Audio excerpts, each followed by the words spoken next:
All right, going to go ahead and get started. And feel free as I go through this presentation, enter any questions you have through chat. I've also got time at the end for us to do that as well. Thank you so much for having me. I am thrilled to share this new way of bunny bonding, which we're calling Bunny-Centric, where EveryBun thrives. A little bit about me. As you mentioned, I'm a lifelong bunny guardian. I fell in love with bunnies as a little kid, as most do, and I convinced my mother that this was my calling, even though we had lots of other pets. And then I continued to have bunnies throughout my life, and I've had as many as 9 bunnies in my home, and I wouldn't have it any other way. I currently have 5. I have 2 pairs and a single, and the 2 pairs are actually a quad, pseudo quad, if you will. I'll get to that in a little bit, but my passion really is about bunny bonding, and I'll tell you how it didn't start out that way.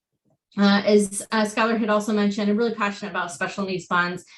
Through my work with the House Rabbit Society, I've just found that they're just some of the most amazing animals on the planet as bunnies. But then when it comes to special needs, they really are the ultimate hackers.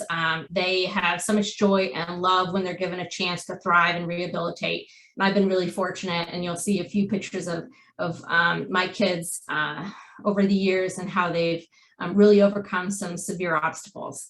As Skylar also mentioned, I'm Pure Free certified, and I started Hoolibuns in 2021. Let me get to that. So I have been working with the House Rabbit Society for quite a long time, and when COVID hit, as you all have experienced, we were sheltered in place for quite a bit of time. A lot of our lives became solely via digital, and I ended up spending majority of my free time working with people all over the nation on bunny bonding via video. And pre-COVID, that was not something that was really the go-to channel of choice. But what we learned is video is absolutely a component that works. And in fact, I was able to help families bond bunnies, rebond bunnies. So late last fall, I've decided that I wanted to take this approach to mainstream and help people all over the world. And I also work with clients within the San Francisco Bay Area on not just bunny bonding, but also understanding their bunnies, why they do the things they do. So that's what I mean when we're talking about behavioral coaching. And then I also, there was a huge need for boarding, which I quickly launched earlier this spring, as you can imagine, with vacation. So this is really bringing my passion to life. My other job is on the marketing side of the world. So, but if I could spend all my time with bunnies, I certainly would. So I'm actually one of the people that started out trying bunny bonding with one of my girls here you see on the right. She's actually my oldest. She's almost 10 now. Her name's MG. She is the brown, gray, and white bunny. And I thought I could absolutely do this. I'm in love with bunnies. One of my other former bunnies there is Piper. I thought, look they play so well side by side. I used an X10 as a fence.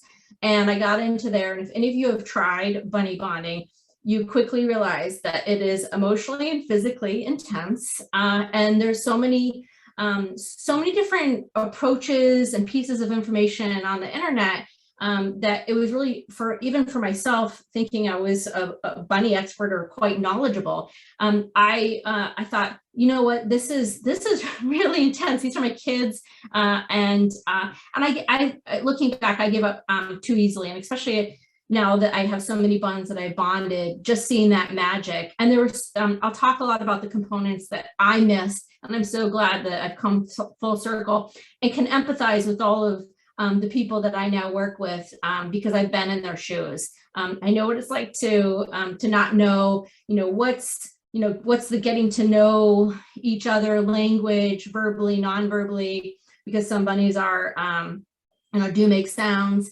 and where, how do you approach that? But more importantly, what does that mean in the bigger picture of the relationship? One of the things is MG and I have just a phenomenal relationship, as I do with all of my buns, but really strong. And I thought, oh, well, if I introduce her to another bun, then what if she's going to say, I don't need you anymore? And that's actually what I think one of the biggest questions that I get from people about how the relationships change.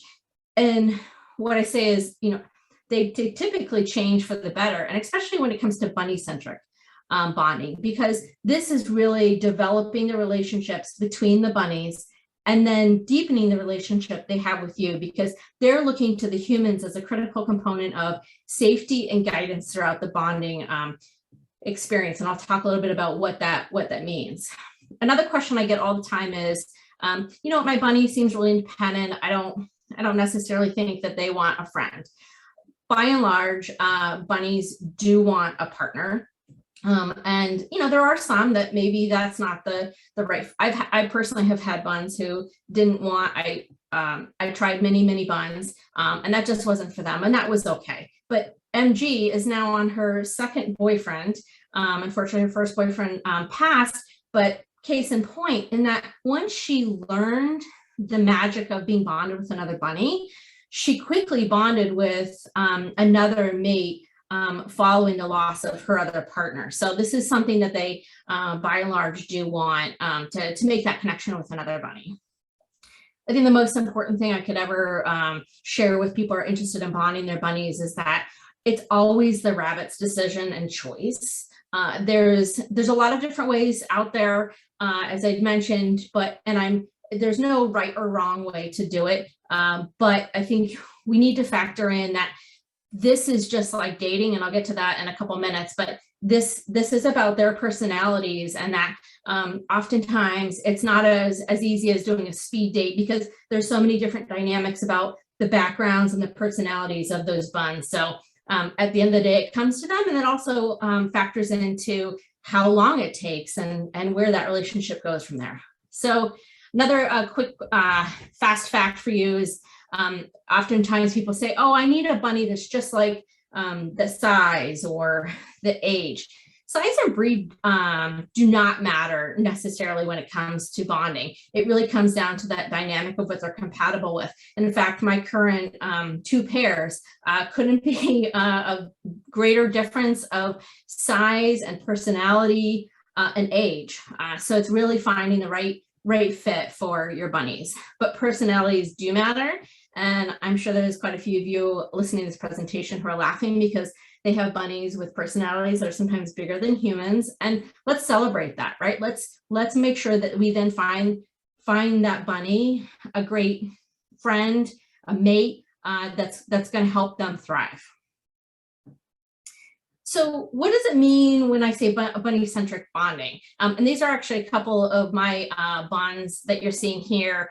The top one, Roomba, he had a spinal injury, was just amazing, overcame so many obstacles from a rehabilitation standpoint. But I think more importantly, it was factoring in, how could I connect him with some of the other buns? Because he wanted to meet all of my other buns immediately, and just bigger than life. And so I need to figure out how to create, knowing his limitations of being able to use his back legs. How could I put that into a safer environment? In fact, he met Peanut, who's in the middle. He has a neurological issue and runs circles to the left all day. He is my great entertainer. And then Aspen on the bottom, he has severe head tilt. And in fact, Roomba and Aspen were a part of like a pseudo trio. Their girlfriend is Parker. And so I built a whole environment around how to best leverage some of the elements. And most of you probably won't be trying to bond rabbits that have maybe a medical impairment or the like, but just to give you an example of some of the things that factor in of, for example, Aspen, because he has severe head tilt, when he meets other bunnies, and in fact, when he met Parker, his girlfriend, he leads with what seems to be a more aggressive nature, but that's only because he's got severe head tilt. And so he's using that as a way to say, hey, don't take advantage of me because I have this impairment. And we work through that. Right now, he's had really great, healthy relationships, and he feels really safe. So going back to some of the points here, making sure you think like a bunny. Like, what are these bunnies thinking about? What's been happening in their background? Were they in a place where maybe safety was a big concern for them because they were in an unsafe environment outside. All of those things factor into how we're going to approach each of these sessions and understanding why they may act a certain way. And what I boil that down to is what I call them are triggers and levers. And so identifying each of the buns, triggers and levers. So what can we use that we know that they really love as the levers? And then what are those triggers? And let's just try to make sure that we avoid that. So some bunnies are very food territorial and sensitive. And so that's a great example of making sure that we then work around when that's introduced, how it's introduced, and I've got some points to that later, but just to give you a sample of what this means. So EveryBun, which encompasses humans and bunnies, as I mentioned earlier, it is emotionally and physically intense. But this is something that we're all involved in together. And this is where the relationships become much stronger as a result, as we take the fear out of meeting a new friend or meeting a new mate.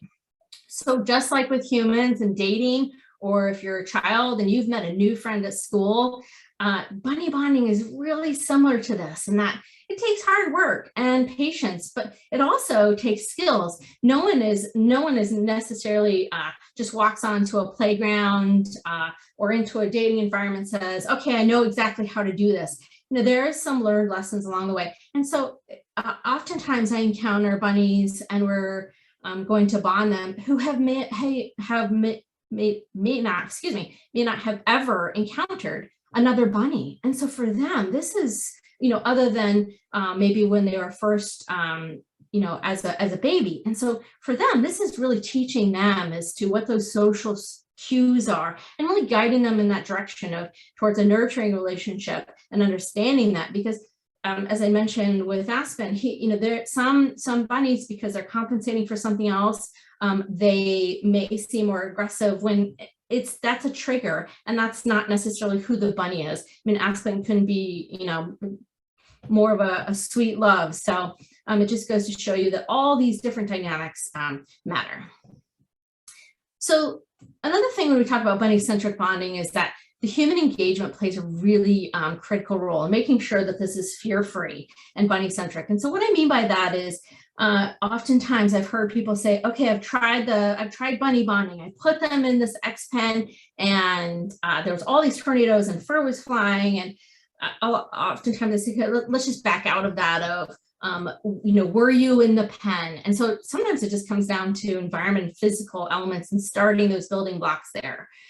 So human engagement is making sure that we're very much active and on their level. Keep in mind, we are giants in comparison to them, right? The size. And so while you may have the best relationship with your bunnies, you really want to make sure that you're also not only thinking like a bunny, but you're on their level when they're meeting this new friend and are really guiding them through that. So they may look to you, like sometimes I see bunnies will come to the side of the guardian or myself in a session. And that's what I mean about human engagement playing a critical role of providing that safety. Now, we all know if you're a bunny guardian, that oftentimes you have bunnies who are constantly saying, hey, wait a minute, that other bunny got this many pets or this many treats.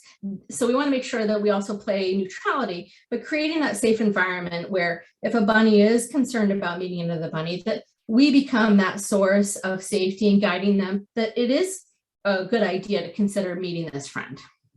And there's a lot of things from human engagement when we talk to verbal and nonverbal that I'll get to a little bit later in this presentation. So healthy relationships, just like human relationships, they're built on feeling safe, loved, and happy. And this is really about creating an experience for them. It's about thriving and not surviving. And let me break that down, because it seems like a pretty strong statement. So let's say that you're meeting a friend for the first time, or someone that you perhaps want to date. Imagine you've never been ice skating before, and you are putting on those ice skates and you're getting out on the ice, and your sole focus is then on staying upright and not hurting yourself, hurting anybody else. And that's similar to when making sure that we pick a right environment where the ground is not somewhere slippery and that there's lots of blankets. And so, I've heard different ideas of where people say sometimes putting them in a bathtub or a small environment. Small environment is a different element, and I've got some ideas to share later on that. But when you talk about creating a safe environment, it's also the fact that if you're focused on trying to stay upright, and because your feet are slippery, you're not focusing on the potential fruitfulness of that relationship. So everything that happens within bonding really does play into the element of making sure that their sole focus is on, hey, this is exciting. I want to meet this other bunny. And if it's not that bunny that's the right fit, right, that happens too, but that's a different topic that I'll touch on a little bit later. So what does this mean in putting it into motion? So there's a couple things, and this is one of my bunnies, Glennie, perfect example of, there's all these chew toys, they look really fantastic. But as I was mentioning with an environment before, there's a lot of things when you're introducing buns for the first time that things seem interesting, but they also become a chase factor. Bunnies are very curious, they love to play. Well, this tunnel here easily becomes a tunnel and a chase factor. And so, and I've got some ideas on the future slides I'll share with you to that effect. But it's really important to have that stimulation, but it's also making sure that it's perceived in and also a neutral area. So for example, people say, oh, my bunnies, they run all over the house. I don't know if there's anything that's really perceived as neutral. It's not necessarily that they may have gone through a room. Like kitchens are a very common area to introduce bonding. Sometimes bathrooms, they can be a bit smaller, but again, that's where you put blankets down to make sure that they've got proper footing. But when it comes to looking at that environment, it's just making sure that it isn't deemed as someone's home. So not taking the same space that maybe their ex-pen, or if they're free roam, that they designate really as their go-to safe space is home. So that's where the environment really, really matters. Zero friction. So what I mean by this is, yes, bunnies will meet and there will be a lot of different behavior, right? They've never met this bunny before. As you may know, with two bunnies, there's always going to be an alpha and then there's going to be a beta. So the alpha is the more dominant bunny in the relationship. As there are more bunnies in a trio or a quad per se, there's actually a hierarchy amongst that, and they actually sort that out themselves.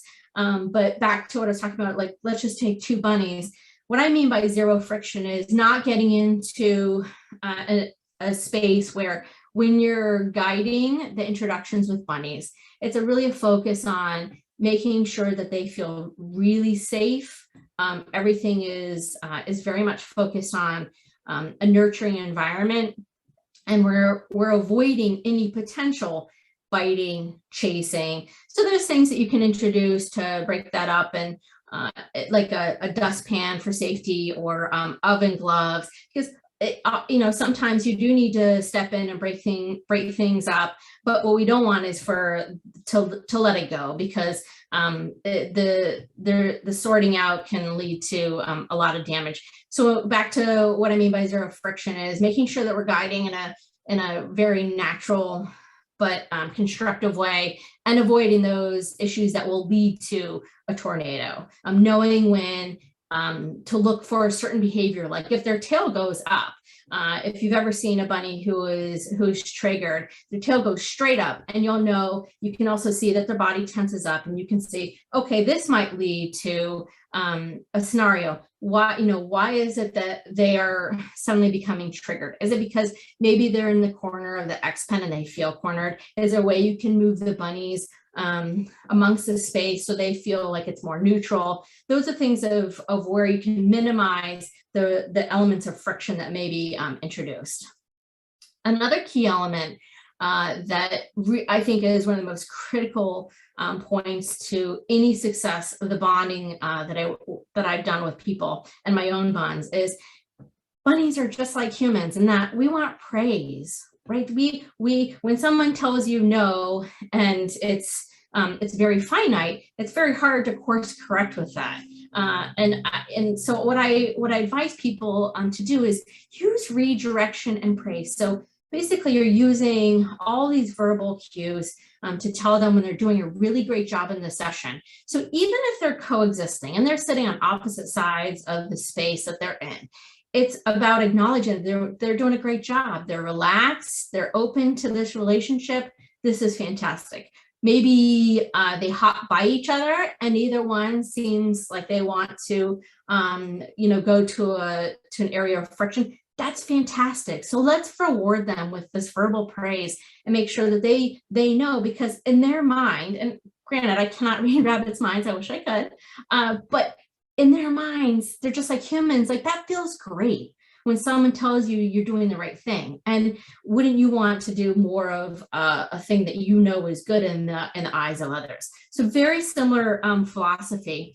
In addition, I always tell people that it's about the human touch as well, and that guiding them in that, making sure that they feel really relaxed. So you can do really long strokes of petting down their whole body while you're praising them to just help calm the neurological system and let them know that they're in a safe space and environment, and that this is a quality for every bun that's in the scenario.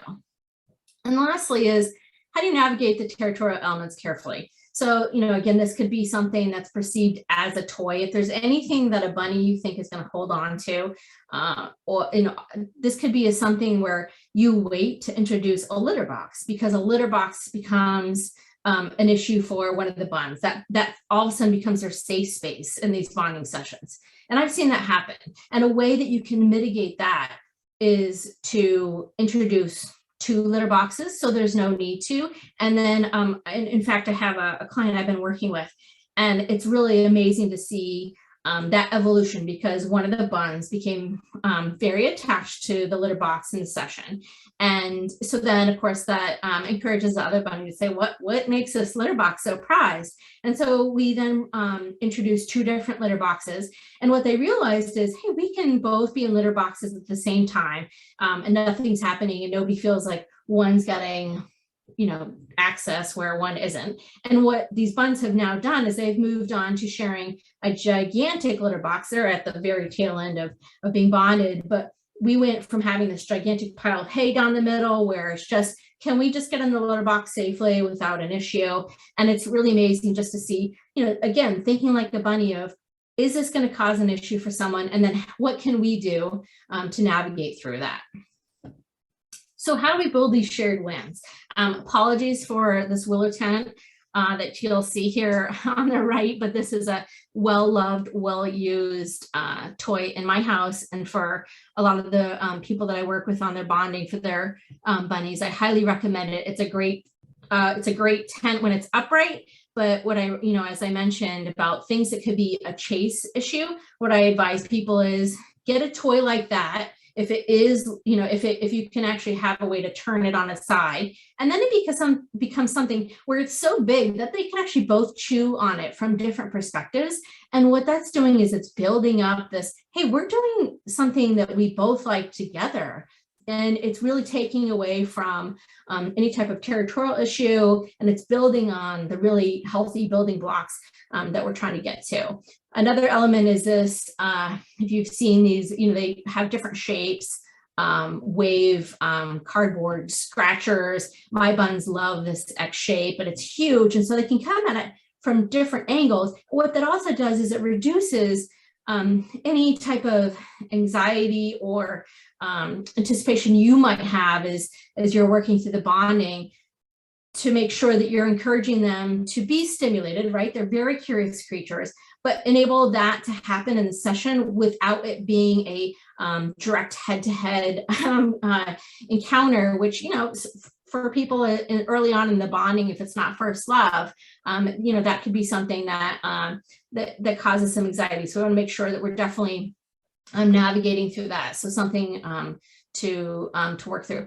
Another thing is, food. I often hear where they'll say, "Oh, my bunny's so food has these food territories." And what I recommend there is, as you're trying to build up for these bonding sessions, you can have them eat in the same area, but and then build up closer. You can do the same thing with hay piles. So it's just building up of, we're both eating hay. Sometimes I build like a long line of kale, and they're just, what they're learning to do is say, hey, we can do these things that we both enjoy. We're doing them together, but they're far enough apart where someone isn't going to automatically feel like there's going to be, the bunny's going to jump over and say, hey, you're eating that food, it's mine. So it's a great way to build up to that. And I think lastly is, as you've all seen with your own buns, or you'll see with your future buns, is that, bunnies get bored. And I'll talk about this a little bit later, about duration and frequency and how bonding works with that. But by and large, what I often see is that people are so eager to push through to have a bond work, that they think it's about just putting in the time. And it really comes down to having, zero friction in that buildup of time, but also making sure that they don't get bored. I've been with buns where right off the bat in bonding sessions, they've gone 2 hours, and it's amazing. It's great to have that. But what that immediately says to me is, if we're going to get to even say a 45-minute mark, we want to make sure we have enough stimulation in the space where they're not going to get bored, because it would be, as you can imagine, dating of just facing another person and having everybody else focus in on you. That that's a lot of pressure, and so we want to make sure that they feel like they've got a lot of different options to explore during the session, and there are plenty of times for meet and greets, but then they can go and play with something, come back, to meet and approach the other bond. So that's just another alternative. So how do we foster snuggles? There's lots of ways to do this, and this is obviously one of our primary goals. In the last couple of years, I've actually only had one instant love, and I wouldn't say it was exactly instant love. It was, it looked like instant love. They had to sort out things within probably the first 2 sessions across 3 days, but then they were bonded. So there's a buildup, just like with humans, that they need to work through. So there's a lot of things that we can look to that will help guide them. So as I mentioned in the beginning, that oftentimes bunnies have never been around other bunnies except for when they were first born.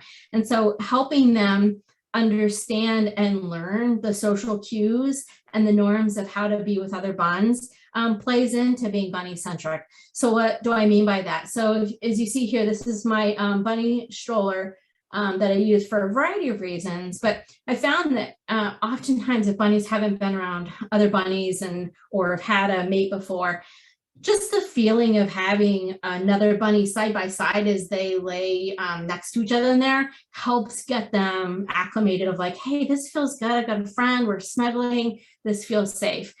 Strollers are not something that you also need to just jump into and say, okay, we're going to throw them in there, we're going to close it up, and we're going to take them for a walk.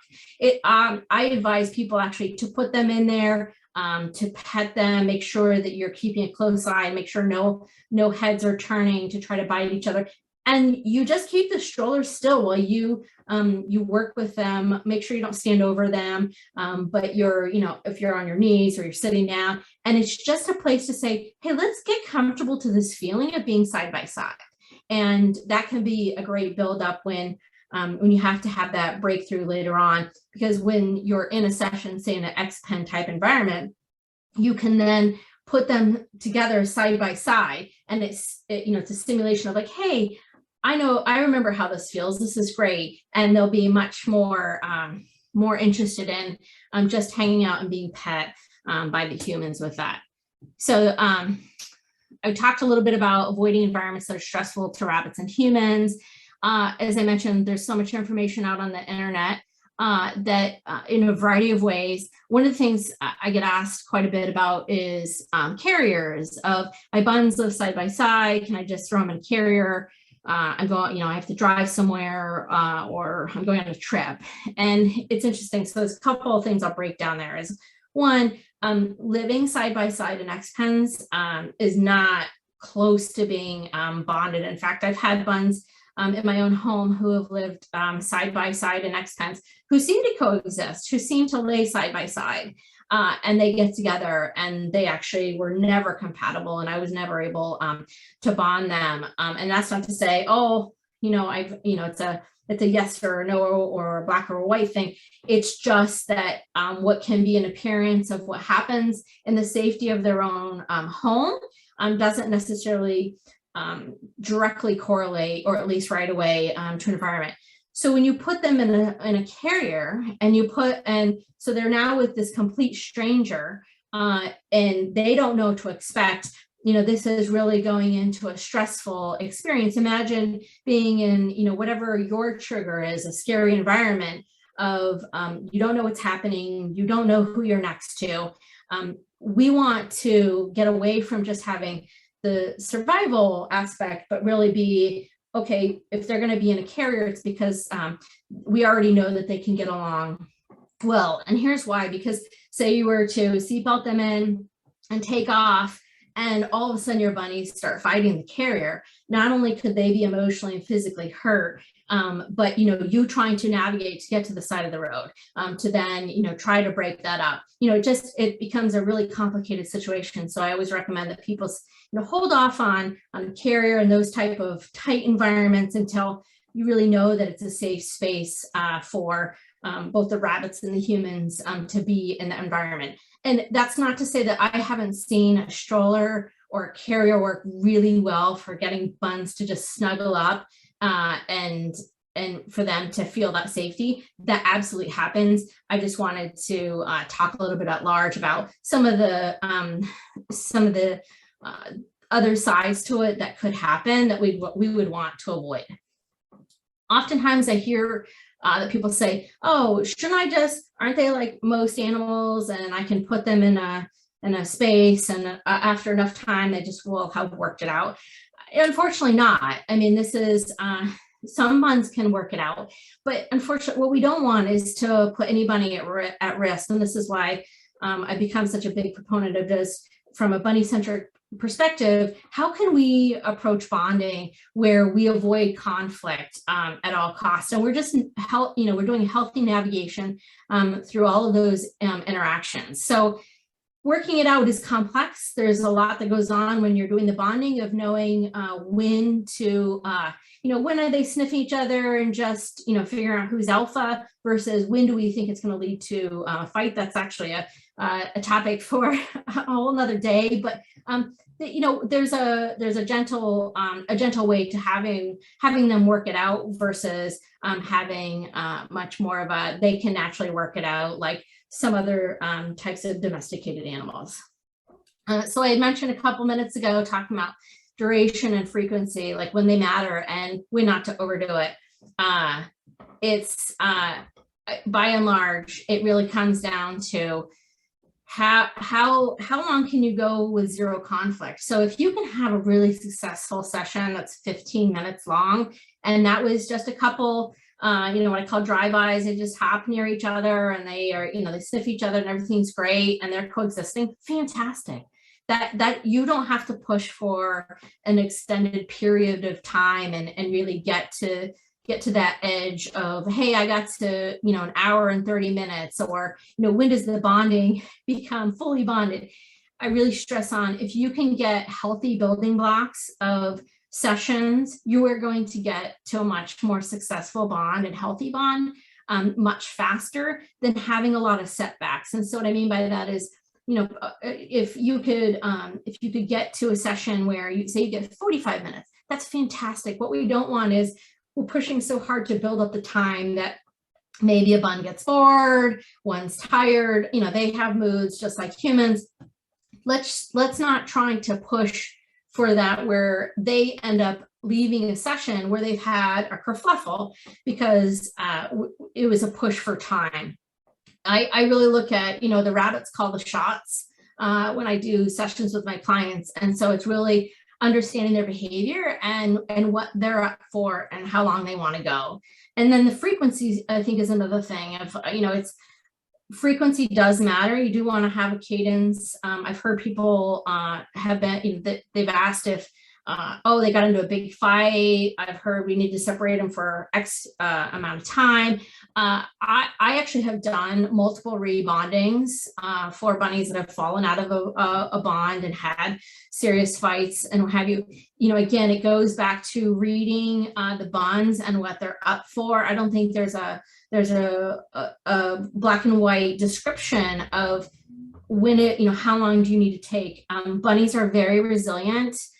They're emotional just like us, but we want to make sure that we're not allowing too much time to pass if they do have a kerfuffle. And I get it, it's stressful, right? I've been there and done it myself, and unfortunately gave up for way too long.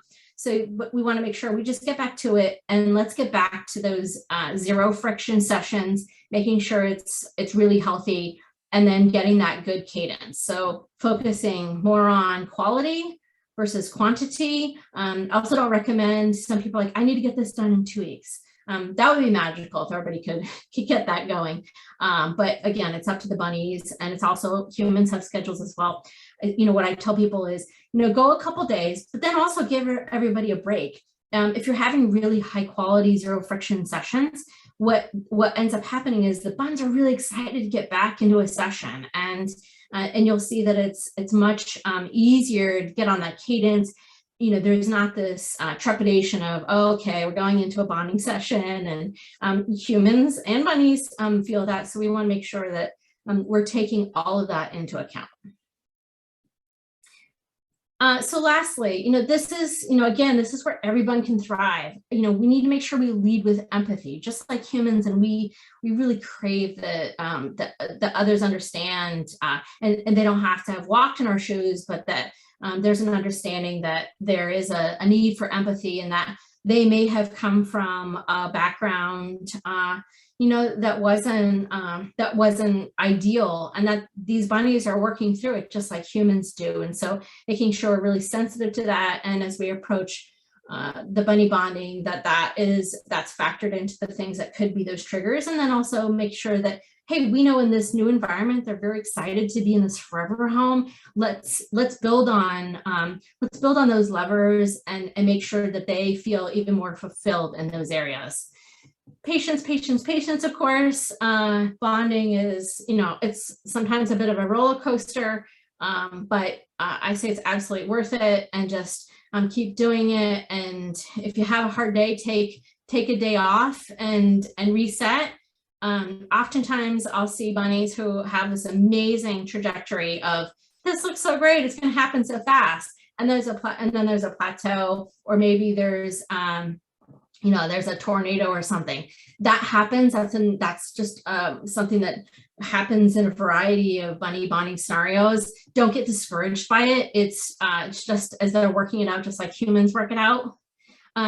As I talked about in the beginning, verbal and nonverbal cues are so important when it comes to bunny-centric bonding. And so, as you know, not all bunnies make sounds. Sometimes they will make very definitive sounds, so that the other bunny, the other human, that they don't appreciate what they're doing. I get told that quite a bit at my house when I am cleaning up bunny environments, and they don't want me to touch their, you know, their carefully arranged environment. So what I mean by this when it comes to bunny bonding is making sure that we are careful with everything, including hand gestures when we're talking to the bunny. So we talk about praise, I talked about praise, but like even hand gestures of how do we use our hands to guide the bunnies towards, oh, you know what? I know you want to go and just do like a secret butt bite, but if you could just gently, you know, just gently coax that bunny away from the rear side and the flank side, which are fan favorites of bunnies. So, hey, I just want to toe the line and see what I can get away with. Those type of things where the bunny sees that as, it's not a no, right? Because we still want to lead with, let's just redirect if it's not a praise scenario, and redirecting and making sure they're seeing that. And it's really fascinating because a lot of the bunnies that I work with in sessions, they can get quite sassy, and they know exactly what I'm doing, and they'll say, oh, harumph, and they'll hop away, and they'll say, you didn't let me, you know, go in there and try to secretly bite that other bunny's butt. But then it becomes a form of learning to them, and they get it. And so while they may act a little frustrated, they're building off of that and saying, okay, I don't think that's not necessarily what the human's trying to get me to do in this playful environment, but they really love when I do X, so I'm gonna double down on that. I'd love to think that they think all this. I don't know. Like I said, I'd love to be able to read their minds. That would be a whole different level of bunny understanding. And then, talking about the importance of the relationships you have with these buns are only going to be deepened throughout this process as you take this bunny-centric approach. They really are very empathetic towards humans, towards each other. And when we take this bunny-centric approach to bonding, it's really fascinating just to see how they learn to interact even more so with bunnies. So many of the people I work with tell me, I had no idea I could have that the bunny was doing this for this reason, or I could have these type of cute interactions with my bunnies. I just thought they didn't want, they just wanted to do their own thing. And so I think there's just so much that blossoms when you take a bunny-centric approach to bonding. And then lastly, just the joy and bliss that you see at bonded bunnies, like there's nothing more adorable. They just, they lean into each other, and there's so much love and friendship that you see within these bunnies that, I encourage everybody to find a mate for their bond if they can find the right one. So with that, I'd love to take any questions people might have. I know I just talked quite a bit. I'm very passionate about this topic, so happy to speak to any questions.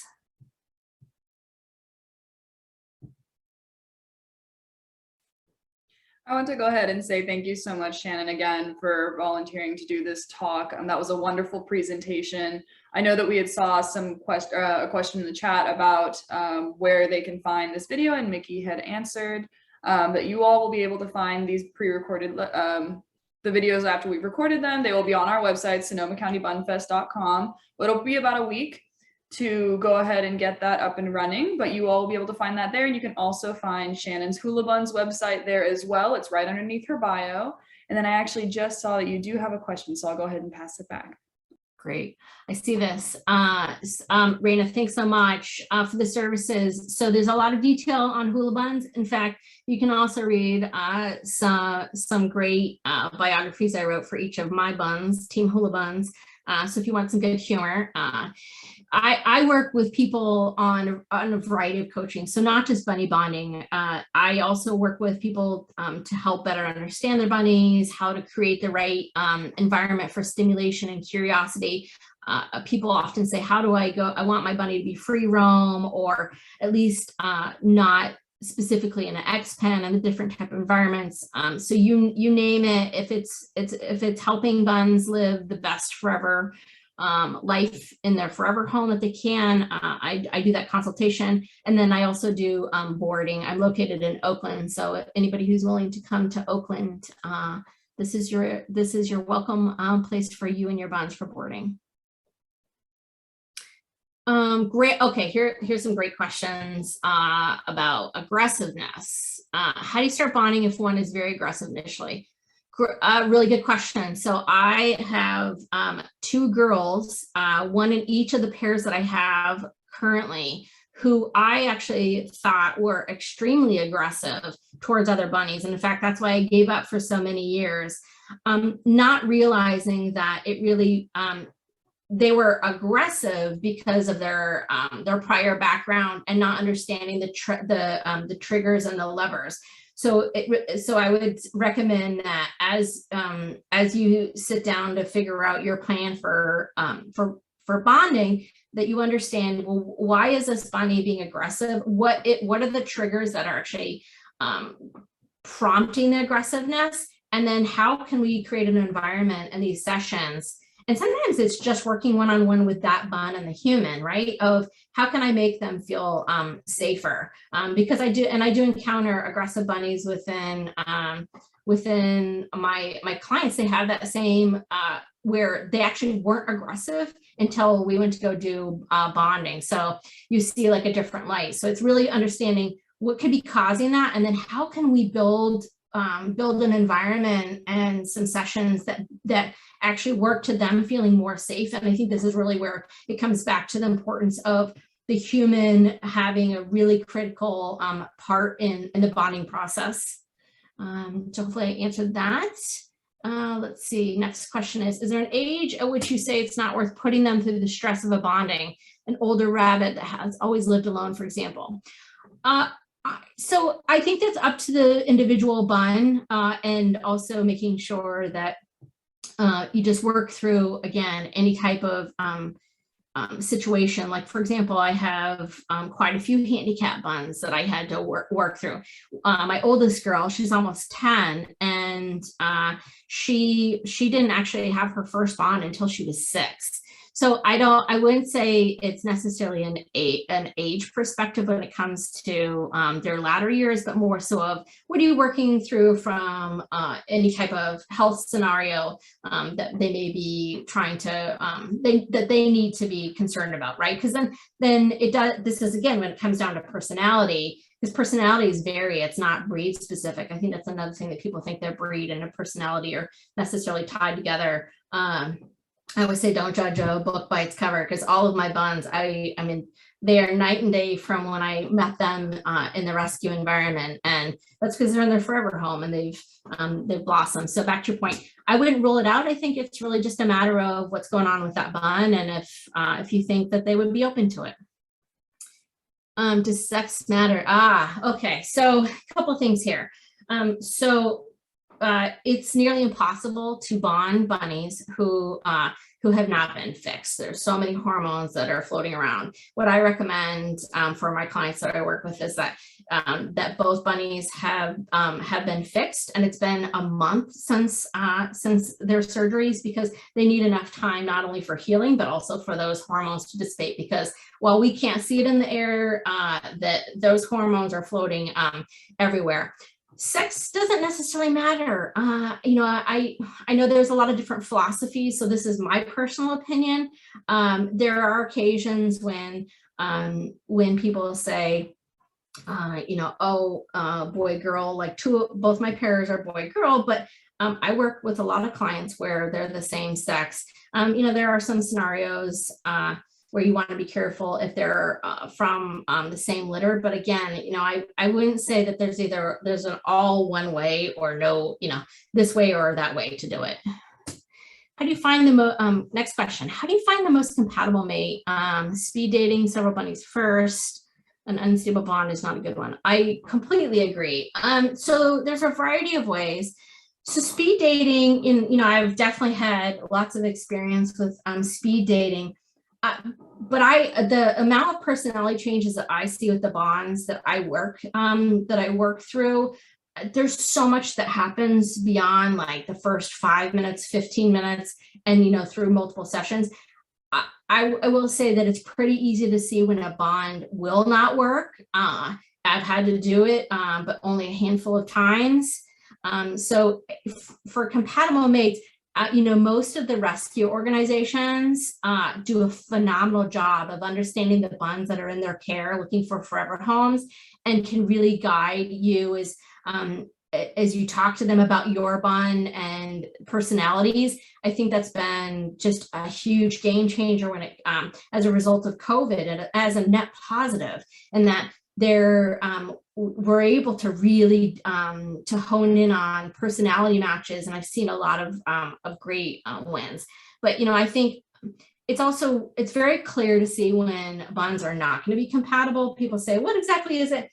I mean, you'll see it when you'll see it, but for the most part, I would go on knowing who your bun is, personality, making sure you clearly communicate that to the organization that you're working with. And they're really talented at finding suitable fits, and because everybody wants, you know, the best case scenario. Okay, next question. Does getting litter mates as babies ensure they'll be bonded friends as adults?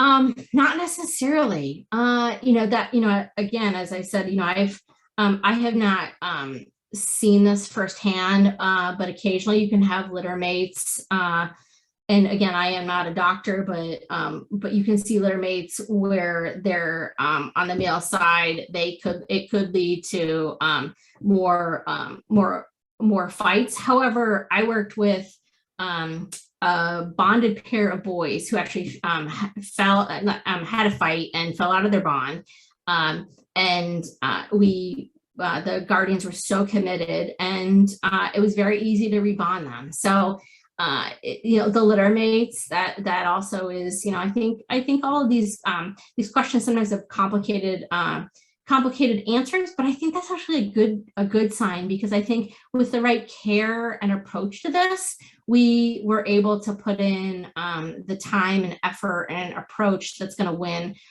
for the buns. Another question: any suggestions around bonding two pairs? Well, I can tell you from experience and including my own kids here, and that's why I laugh. It's interesting because sometimes people say, "Oh, is there is a certain number where they're able to connect, more easily with pairs?" So again, when you get more than two, there's a hierarchy. And so what they're doing is they're establishing a hierarchy. I tried to introduce 6 of my bonds at one time. And that was the quickest hierarchy I'd ever seen. Unfortunately, it didn't stay, because I mentioned 2 of my girls were big fighters with one another, but they ended up finding mates. I think that it's really about creating an environment where you know exactly the triggers and levers of all of those bonds, and then introducing them and making sure that when they're introduced, that there's enough hands. That's a lot of bunnies. And 2, it's just making sure that you're navigating where you think there could be obstacles, because you want to have that introduction. And there, I've seen bunnies react of like, oh, is this a jealousy thing? But I did a trio in my home, and I was blown away at how well it worked. So I say go for it. All right, next question. What's the longest time a bond of your client's rabbit has taken? What percentage was love at first sight? Gosh, I don't keep tallies on the success of the buns that I worked with, because at the end of the day, it's always up to the bun. The buns will always make the decision. But I would say the longest time, and that's a question about also where the averages are. The longest time has so many factors, right? Because it's how frequent are you doing the sessions? There's a lot of dynamics of how long are the sessions going. I've had success, as I mentioned, in a matter of days. I've also had 2 and 3 weeks. So it's really it's a lot of factors of just the buns and the humans combined. But I think it's just having expectations. I try to set goals with my clients as we go into each session of, I'd love to see for this happen, or let's try this dynamic and see where we can go. Because I think when you have goals involved in these sessions, it's going to lead to a quicker end result, versus you keep doing these sessions and maybe you're not seeing the success. I also recommend that people write down, like, hey, here are the wins from the session, because I think people lose sight, given how intense some of the sessions can be. They get done there, woo, that was emotionally exhausting. But celebrate, this is a lot of hard work, but it's a lot of great work, and making sure that you're seeing that progress. Next question: at what point do you give up and say that a pair is not compatible, assuming they're not fighting but just not bonding? That's a great question. So if they're not fighting, I would, I guess the question would be, what's to say that they're not in a bond, right? I've seen bunnies that have a bond, but one of the bunnies had a former mate, and it was a snuggle fest every day, all day. And so the guardian said, hey, I don't think this bond is working. And I went to their house and I watched, and I said, oh no, this is fine. They just, there were two males, and they wanted to do their own thing, but they weren't incompatible. So I think it's like, what, is the bunny happy? Making sure that there's no detractors from this scenario. I wouldn't necessarily give up on it, but also, don't force the issue. So I think I'd have to know a little bit more about what the line of where the perception of not bonding is, and happy if you reach out to me directly, happy to help you navigate that. And then this last question, do you think bonding groups is easier than pairs? It depends on the groups. Pairs, there's a singular focus. So some would say that's easier versus groups. I really think that it comes down to what's the dynamic of the personalities, the backgrounds, the triggers, the levers. There's a lot working there, because you could have a group that is highly compatible, but that's who's to say that there is continuity. There's just no really predictive nature. But again, I think that the complexity of this is also what leads to the best outcome of making sure we understand the complexity. We factor that into our approach to bonding, and we're going to have really, really great outcomes.